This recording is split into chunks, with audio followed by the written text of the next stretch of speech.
Welcome back to This Week in Video Games, and I'm here with Tom and Alex from Polygon Treehouse. Welcome, guys. How you doing? Hey, thanks for having us. We're good, thanks. Yeah, really good. And it must be a really exciting time with the recent release of Röki. Exciting and busy, I'd imagine. How's it all been going for you? Yeah, busy is a fair assessment. It is, it's been kind of quite an up and down period. Obviously, we just released on PC, but we're very hard at work, working on the kind of Mac version and the Switch version. So we're certainly not short of things to do, as well as juggling kind of updates for the PC version as well. So yeah, it's pretty hectic, but it's been very rewarding seeing a lot of the reviews come in and players' reactions to the game. So yeah, it's been great. Yeah, and there's definitely a thing where obviously we've been quite close to the game for a long time, and there's something very terrifying and also very exciting about finally people playing it and seeing how they react to it. Because obviously we've played it in and out, so then for people to play it, and it's quite an emotional narrative led game, to see that is actually that people are kind of responding to that and enjoying the story and getting emotional about the story has been really rewarding, and we're very relieved.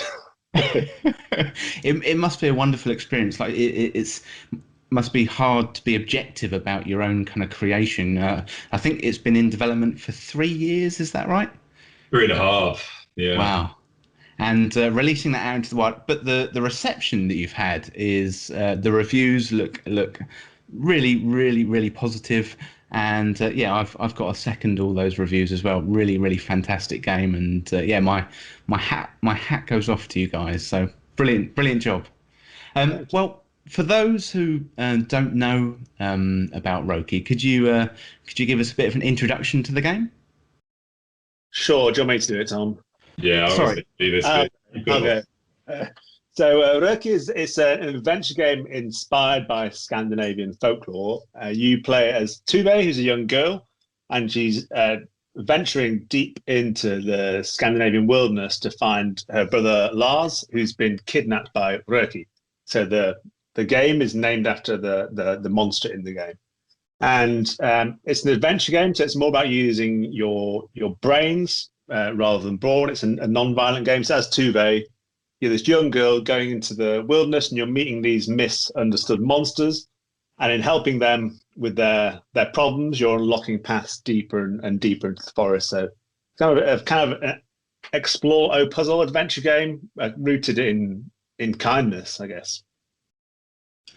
I think that was that was the overwhelming sort of sensation I had whilst playing the game. It's the story of a young girl looking for a brother and trying to save her brother, but she's really kind along the way to all the if there might be a troll or something who's got like a thorn stuck in his shoulder. It's like you say, the overwhelming sense of kindness in the game is really wonderful. I was wondering if you could tell us, Tom, maybe you could answer this one, a bit more about your approach to the kind of design of the systems in the game. One of the things I found really refreshing was how sort of unobtrusive and logical the systems felt. I was wondering if you could tell us a bit more about that. Yeah, good question. Well, I think kind of rolling back to when we started, when we were thinking about what kind of game to make, I think we were both keen to try and make a modern day version of some of the kind of games we played as kids, classic adventure games like Monkey Island and Day of the Tentacle and stuff like that. So there was a lot of us thinking about how could we make a contemporary version of that and what could we do. So a few of the things we found quite early on that worked really well were like notionally actually directly controlling Tube instead of kind of clicking on the path where we wanted her to go. We found actually controlling her either with keyboard and mouse or with a controller actually gave you a really good connection to her. And because all the geometry is actually in 3D, it allows you to move around the world and really feel like you're exploring with her. And I think that actually then allows you to interact with the world in a very natural way, which stops us having to be like really super obvious with things. So like you say, I think it allows us to not be so intrusive. And what we tried to do with the kind of design in the game is to have objects that logically make sense in the world that she interacts with and, you know, picks up at times, and then have the things you do with them make sense as well, so that, you know, you're combining objects that you would combine in real life, and it's not like a really kind of esoteric solution to a puzzle. So that was kind of the foundations we looked at. And we actually, one of the key things for us was that we wanted people to have a challenge, but not get to the point where they were just super frustrated and had to look it up. We wanted them to actually be able to get through the game and enjoy it and get that kind of positive buzz you get from solving a puzzle, but without it being like deliberately frustrating and hard. The balance to that is obviously you do need some challenge. And so our solution to that, and again, to try and do it in a way that was kind of not cluttering up the screen or adding in loads of extra UI, we try and do it by letting the characters in the game either give you information about what you need to do. So there's a good example of that. There's a character called the Tree of Eyes who you meet quite early on, who's like an all-seeing being who you can go back to throughout the game, who'll give you hints and based on your progress in the game will actually tell you potentially where to go next and course correct you if you need to. We also have an option to flash objects if you've missed anything, so that can kind of be used as a catch-all situation. And then lastly, one of the things we introduced about halfway in the project, which I think adds a lot, and we could talk about for quite a long time, but I'll give you the short version. We added a two-page journal, which is almost like a school book that she carries around and make notes in. And those notes are stuff the player can refer back to as kind of soft clues, the things that they might have missed or reminders. So I think that when you put all those things together, it actually creates a suite of stuff that isn't ever present. It's something that the player can choose to engage with if they want to, or completely ignore. But if they do choose to engage with it, it can help them to progress further. And that was kind of our ethos, to not cater, to not treat everyone like they are kind of at the base level and overload everyone with information. Is to go, actually, let's treat everyone kind of at a minimal level and give people the information there to find out if they want to. It's it all comes together really nicely. And when you were talking there, I was actually thinking about the notebook, because you've got a lot of, as well as the beautiful world that you've crafted sort of visually, from an audio perspective as well. I think it's really cleverly done, because as Tove kind of scribbles in the notebook, you can hear that kind of scribbling as she's going, and the positive reinforcement of the chimes when you kind of get a puzzle correct. I think it's brilliant. One thing I did want to ask about was I sort of touched on the kind of the beautiful looking world, but when you sort of scratch under the surface of the story, there's a little bit of sort of darkness there. How do you get that balance right between the light and the dark, I guess? Well, it's a tricky one. So we knew that we wanted to tell this. Yeah, that's the end of the answer. It's tricky. Just hard, yeah.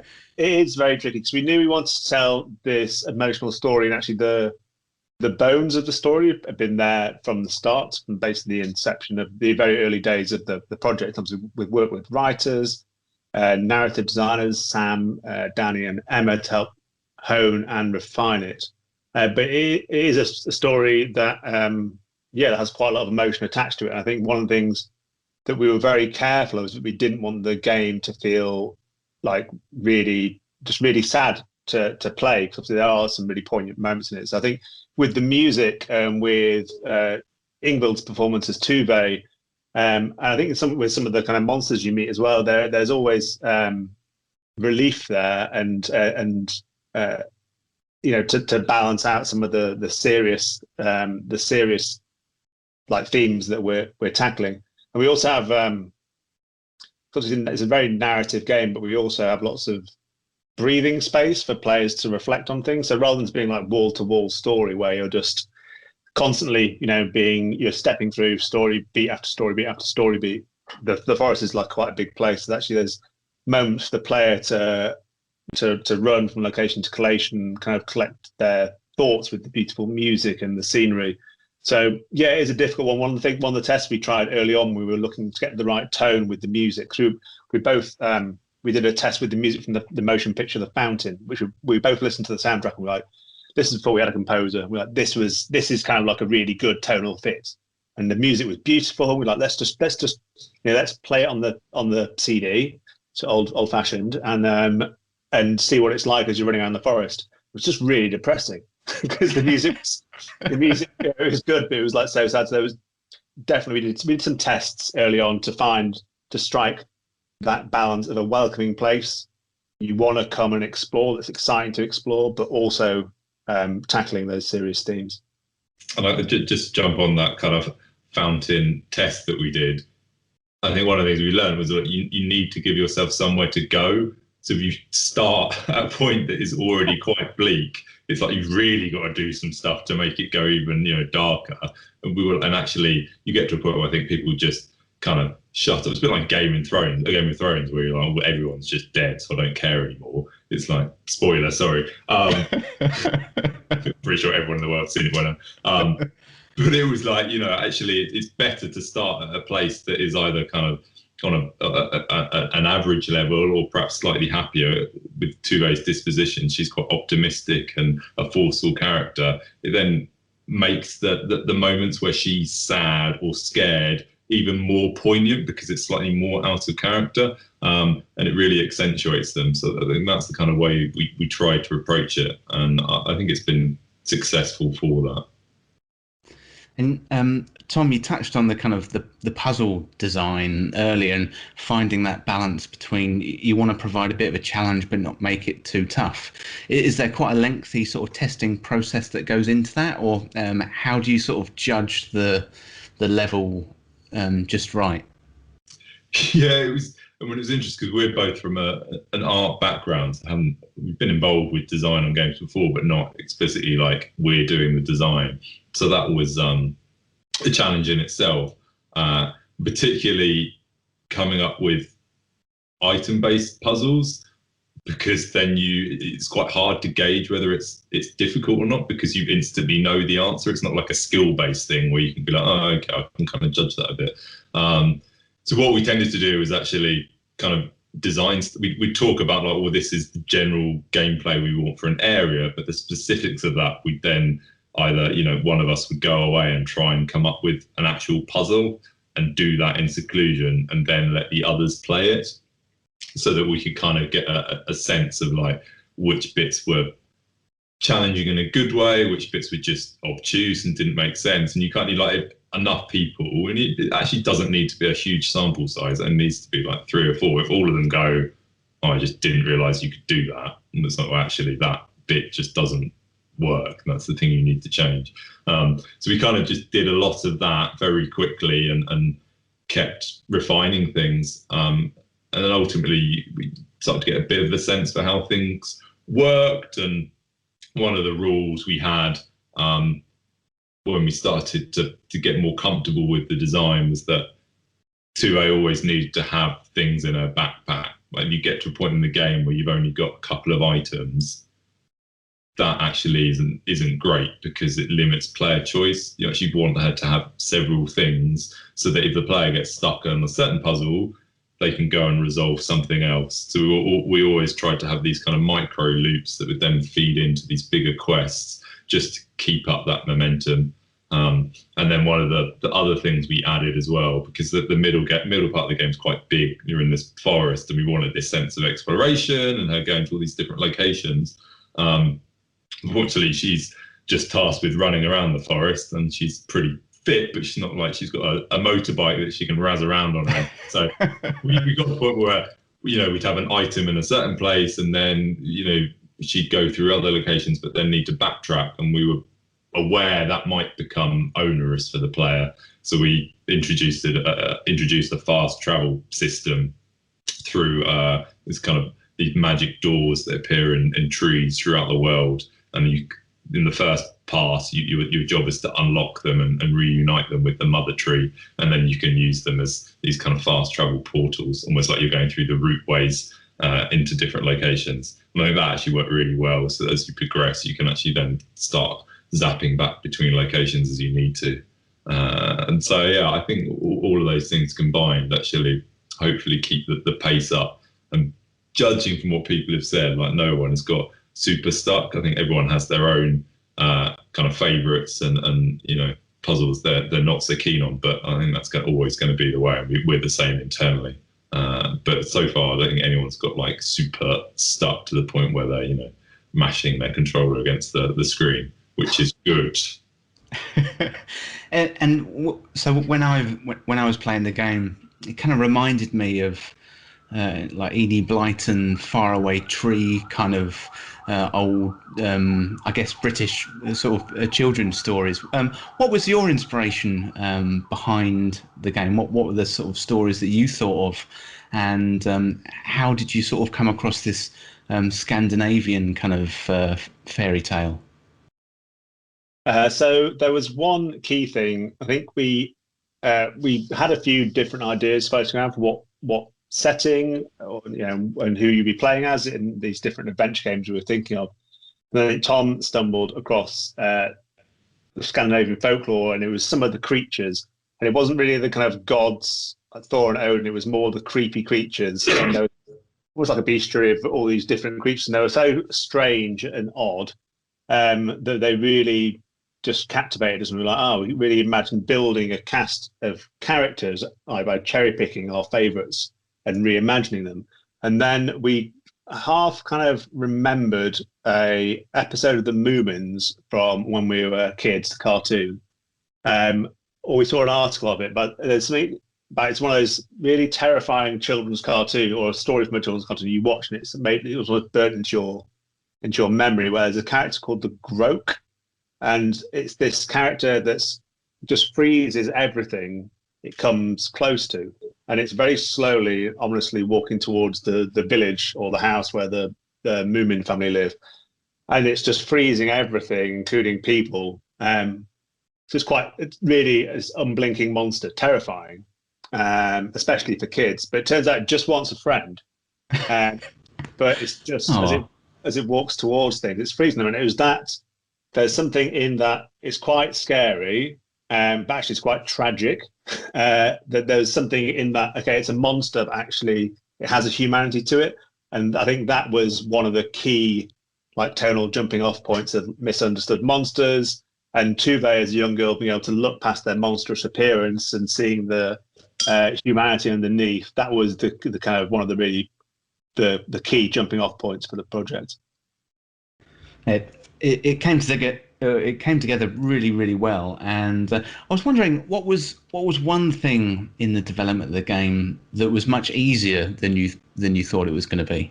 Maybe you went in sort of thinking it was going to be quite difficult, but then actually it turned out to be not too bad. In some ways, the art was comfortable for us because that's our background. So I think we always had confidence that we could realize the vision that we wanted to, and we could make a kind of epic looking game, but with a small team. So, I mean, I wouldn't, I'd be cautious to say any part of it was easy. But that bit I think was certainly kind of in our wheelhouse, and compared to other things. Like I guess the flip side of that, one of the things that I think perhaps we thought would be straightforward that just wasn't at all was coming up with a style for the inventory system and the items within that, because again it was an art thing, so we were like, okay, well that should be really straightforward, but actually trying to come up with a style for all these things that Tube picks up, and they sit in an inventory bar at the top of the screen when you open her backpack. Originally we kind of tried to match the style of the game, but then they didn't stand out enough, and because they were smaller items they needed more detail, so we tried to draw them as well, but it wasn't quite right. And actually when we realized how many items there were as well, it was slightly overwhelming. And then actually what we did, we found an illustrator called Bodhi Hartley, who's got kind of quite a childlike style.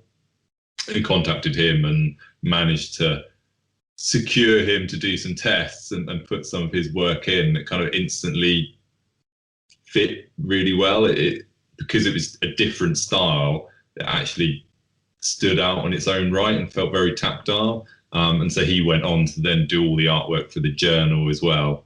And in essence, we kind of imagined it like it was Tuve drawing the things in the journal, and it actually sits with our art style really nicely. So that was a kind of a happy conclusion, but it was quite a journey to get to that point. What about you, Alex? What was one of the sort of maybe one of the easier things and the harder things of the development of the game? Like Tom said, I think I wouldn't say any of it was particularly easy. I think one of the bits that I once we got doing it, I found easy and really enjoyed was all the kind of emotive animations for the characters. Like I think that's all the characters and the animation stuff, and I think it worked with the art style that we have and working the way that we did. It was basically a real delight and really fast to iterate on. You know, creating the big library of animations for Tuva when she's happy or she's sad or she's determined. And I think that stuff, even though sometimes she can be quite small on screen, I think the selling of that emotion combined with Ingvild's stuff. I mean, that is, to be fair, that is one of the things that was added was Ingvild's voice work, which was once we found the right person, that it kind of was like flicking a switch, right? It made all my animation work much easier because we had this amazing like emotive voiceover work to help with, and also it lent such a warmth to the whole game that was really great. And obviously, a shout out to I was going to say Henrik Shettel and Ida, who did the other voice work. So yeah, we had all like Scandinavian actors to help with the voiceover. It was a small cast, but yeah, I think that stuff just really elevated everything and gives it a real warmth. So I think in terms of like value, the VO and the emote stuff was really like a lightning bolt. And yeah, as far as like the stuff that was a very quick for us to iterate on and added a lot of motion, the animation stuff, which I said it's kind of my passion project. I really enjoy that stuff. So. I noticed on your website as well that you do a bit of a deep dive, Alex, into the on your blog on the and people can go and check it out on, I think it's polygontreehouse.com. You go into a little bit more detail about the animation and for all the characters and so I noticed that and thought that was really fantastic. Cool. Yeah, I think we haven't done, like at the start of the project for the first couple of years, we did blogs quite a lot. Yeah, and they've been really fun to do. I think what I find really powerful, I'm a big fan of Nintendo. And I think in some ways, as everyone is, right?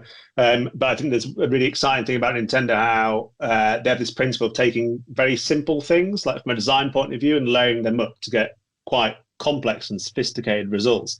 And I think with the animation stuff and all that setup is the same. It's actually, each thing in itself is quite simple, like how we're doing the face shapes or what we do with the VO.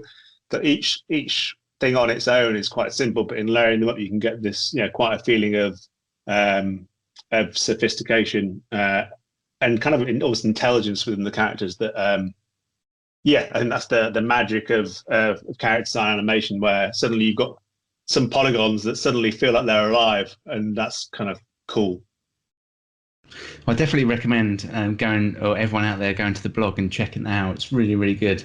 I absolutely love the game, guys. And so how can players get their hands on the game?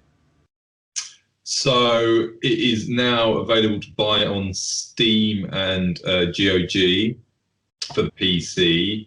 We're working on a Mac version of that as well. And then in the not too distant future, I'm still working out the exact dates, it will be available on Nintendo Switch as well. So plenty of choice there. And as a Nintendo fan, Alex, you must be really excited about releasing something on Nintendo Switch. Yeah, totally. It's really exciting, and all my friends keep on asking me about it. But I play a lot of my games on Switch now, so I'm really excited. And Nintendo featured us. I think it was last year at Gamescom as part of their first Indie World presentation. So that was, yeah, that was really exciting, and it feels like a really good fit. So yeah, so we're looking forward to announcing the date for that soon. If people want to keep up to date with the news, our Twitter handle is @Poly Treehouse, and we tend to make all our new announcements around there. So people are welcome to drop in. Brilliant. I'll stick a link to the game on Steam and your social media down in the description and the show notes of the podcast. I wanted to move slightly away from the game and talk about Polygon Treehouse. And I was wondering if you could tell us a bit about yourselves and how you came to sort of form the studio. Tom, maybe you could kick us off on that one. Yeah, sure. Well, we're both old. Let's get that out there to start with. So we were both at uni together in the kind of at the turn of the century. And then after that, we both got jobs at Sony as kind of lowly junior artists, but worked our way up within the studios in Cambridge. Went through the transition where it became a part of the Guerilla studio franchise. So we worked on things like Killzone, and then finished up there as art directors at the studio. And our last game was a game called Rigs on PlayStation VR. So we had like loads of experience with different projects on different pieces of hardware, which was like a really good learning experience. But then sadly the studio shut in 2017. And so we were faced with the big question of what do we do next? Do we go and get another studio role? I think we both had a bit of an itch we wanted to scratch, and we're in a similar position. And I'd actually been away from making art content for a while because we were leading teams. So we thought, actually, why not try something by ourselves? And because things are so much different now from when we were at uni, like when we were there, it cost a lot to, buy software, and the thought of just making your own game from scratch it just wouldn't have happened. But now, actually, because so much is either free or kind of monthly subscriptions, and we use Unity, we use something called Adventure Creator in Unity that does a lot of the code work for us. So we were able to get something up and running super quickly. And it kind of just went from there, as Alex said earlier, about how we found the idea for the game and the story, and we set up the studio to make a game that we were, I guess, very close to and could be something that we were, really proud of, that was uniquely ours. Not to say that we weren't proud of games we worked on at Sony, but I think they were obviously the product of far larger teams and done for different audiences, whereas I think this was kind of more of a love project in some ways. And I think hopefully if people play that will come across as well in the kind of handcrafted nature of it. And what's the, I imagine there's a huge difference from working at Guerilla Games and Sony to working your own kind of studio. And what's the sort of one thing that you've learned from that transition that perhaps if your younger self came and asked you a question in 2016 about opening a studio, what advice do you think you'd maybe give them? Probably the importance of air conditioning.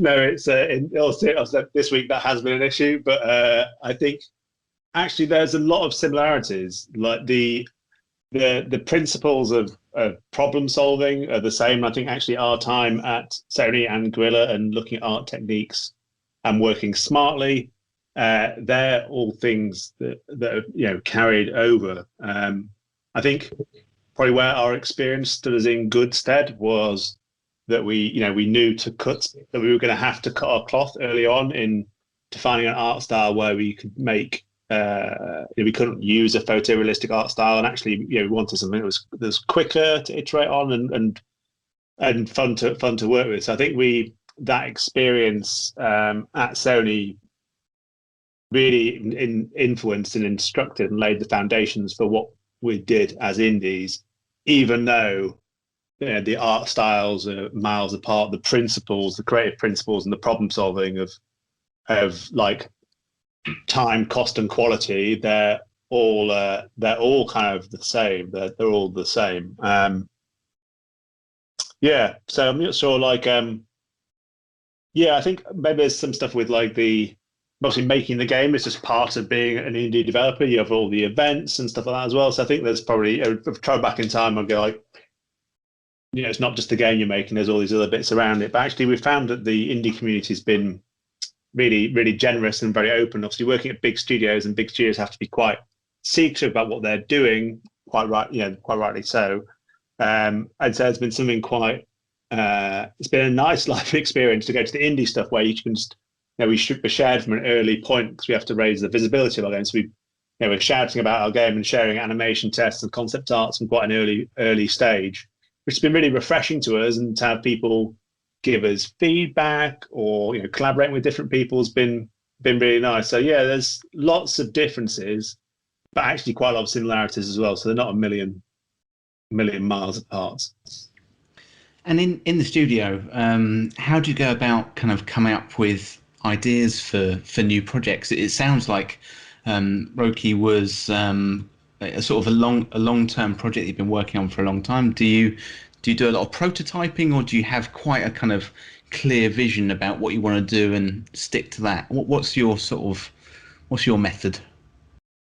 Well, I mean, the Röki one was interesting because I think we quite quickly, in some ways, found a story that interested us, as Alex mentioned, and didn't have to go through a kind of exhaustive process of trying to come up with different ideas and pushing them forwards. We were like, in some ways, I think deep down where there's something that inspires you and motivates you. And actually, when you're a small team, it's much easier because you don't have to get all these different people to buy into it. So some of it for us was like, oh, okay, well, this feels interesting to us. It will be interesting to other people. And then actually, instead of, I'm not saying this is the right way to do it, it just suited our circumstances at the time, because we wanted to actually generate some exposure after leaving Guerilla. We kind of did a proof of concept, but did it as a trailer. And that suited us as well because it was art-led. And that actually allowed us in probably about a month to come up with a style that worked and work out what our kind of main character looked like and the world, and tease that a bit. And obviously the game's evolved since then for the better, I think. But if you look back at that, which was released at kind of like May, June 2017, there's a lot of things that have carried over from that. So that and the kind of hack that provided was out there, and it put a flag in the sand as to say, like, okay, this is kind of what the game looks like and is about, which meant we then couldn't fiddle around with lots of different ideas or feature creep or anything. It was like, oh, we've kind of committed to this now, which is actually very useful in going like, we've drawn some lines in the sand. Now let's obviously work out what the story is properly and flesh that out and see how that ties into the design. And I think that process is longer, obviously, but that's where I think, as Al said, some of our experience came into play, where you tend to approach things and like almost visualize it like concentric circles. You start off kind of quite broad and wide, and as you progress, you produce tighter and tighter circles because you're getting closer to the kind of core thing, and making sure that you're constantly testing and playing and holding stuff up against the pillars you set out when you started making the game, to make sure it still aligns with the things you want it to. And also being honest, if things don't work, that you cut them, making sure that, I think something we learned at Sony was the kind of notion of failing fast, so that it's okay to not use something. Actually finding out that something isn't very good is actually quite valuable. It doesn't have to be perceived as a negative thing, because it can help you get to something that is really good. And that's kind of an ethos we've carried through. So that, there's been scenes and, decent amount of work that hasn't made the game, but that's good because everything there now is better for that, because it became, it's there as a product of us playing those things, realizing they didn't quite work, and then that being a stepping stone to something new. Sorry, I've slightly gone off piece with my answer, but like it's in a way of like how we've developed the game and what our processes are. That's kind of some of what we've done. And so, what's next for the studio? I know you'll be developing the Nintendo Switch version. Are you coming up with ideas for your next project, or are you deep into the next project, or are you going to have a holiday? I think a break is good. I'm going off to the deepest, darkest Welsh mountains for a little while next month. But I think the Switch version is something we're really passionate about. So that's the kind of one that we're really focusing on at the moment. I think, for not to say too much about future stuff, but I think one of the things we're keen on doing is the reception of, in terms of like the studio and what the studio is and its identity. I think the reception to the narrative storytelling of the studio, and also the kind of emotive aspect of that, is something that we've been delighted with. And I think that's something we're interested in exploring, that kind of narrative adventures, and with a touch of kindness and emotion. I think it's something that we find, an area that we find quite exciting and that people seem very receptive to. So we shall see. And I was interested if sort of a young aspiring artist sort of came to you and said, "Oh, how would I go about sort of breaking into making video games?" I was wondering if you had any advice for questions or for people like that. Well, I mean, I kind of touched on it loosely earlier in a way. Like, we had to go through the system, so to speak, when we did it. And you left school and go to university and do a course, and then create a portfolio and get a job. I think now actually there's far more freedom for either just getting Unity or another engine to use, like Unreal or something, and doing stuff in that. Either kind of create your own game from scratch using something you can get off the store, or just make a scene using some assets you can get off the store, and just experiment. And actually, there's so many sites out there now, and like with social media, there's things like ArtStation and there's concept art sites and stuff. So there's places you can go where you can look at what the best people are doing. If you like Naughty Dog games, for example, you can go onto ArtStation and find some of their artists and see all the assets they've made, and go, all right, okay, well, I want a job there. That's the benchmark. What software have they used? How have they done it? And actually kind of create a much more streamlined way of leveling yourself up. I think we learn in a very broad way, which is also useful, but things are so competitive now. I think if you know, like your example, it's already a great starting point. If you kind of want to be a games artist, and particularly if there's an aspect of games art you like, I think focusing on that and kind of really learning your trade on that is a great way to go, and just be honest about your kind of portfolio and where your strengths are, and put it up for peer review on blogs and things like that. That'd be my advice. I think going to university as well is a great thing to do, but it's not for everyone, and it's obviously expensive. So I think there are lots of different options now. I think Tom's right. Trying to work out what it is that you're passionate about and what it is that you want to focus on is almost like the first step. Otherwise, you can get a bit swamped in the possibilities. So I think having some idea, like trying a few things out and seeing what you enjoy and what you like, and then kind of going from there. Because sometimes, like in the bigger studios, the roles are very specialised, right? Obviously, indie stuff is broader, but I think you've got to, people have got to try a few things out and see what it is they want to do and what they get excited by. And with all the creating games that you do you actually get to play games at all in your spare time?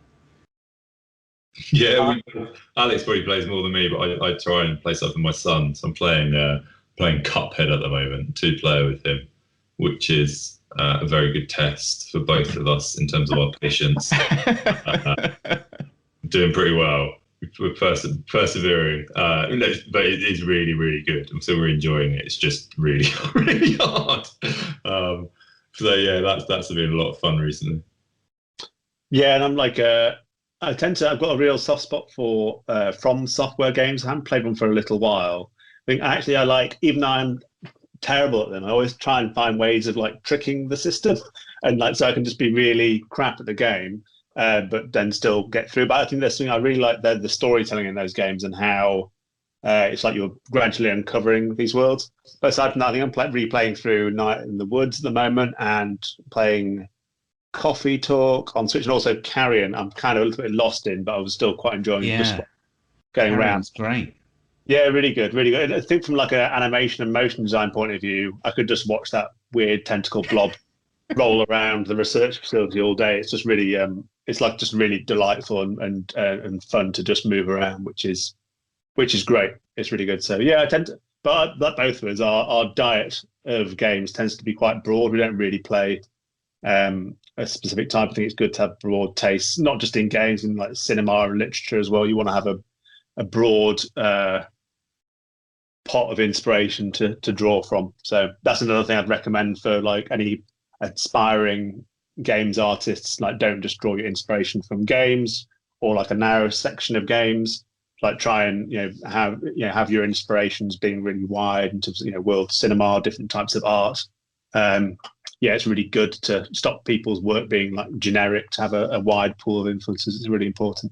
You know what I'd add to that as well? I mean, it's kind of my own personal drum, but I think reading is really good for that kind of stuff. Just reading books, like, whether it's sci-fi or fantasy or something like that, because it actually will stop you like directly, almost subconsciously copying an image without realizing it. Like books, you have to imagine it yourself. It's in your own mind. So it's kind of creative and gives you ideas, but then how you express that, I think, is still kind of very unique to you. So I think that's something that has certainly helped me over the years, is reading a lot.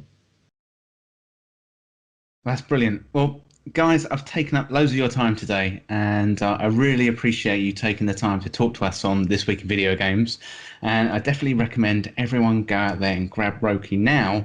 It's available on Steam and coming soon to other platforms too. But yeah, once again, guys, thanks very much for taking the time to talk to us. And I'll see you soon. Thanks a lot. It's been a pleasure.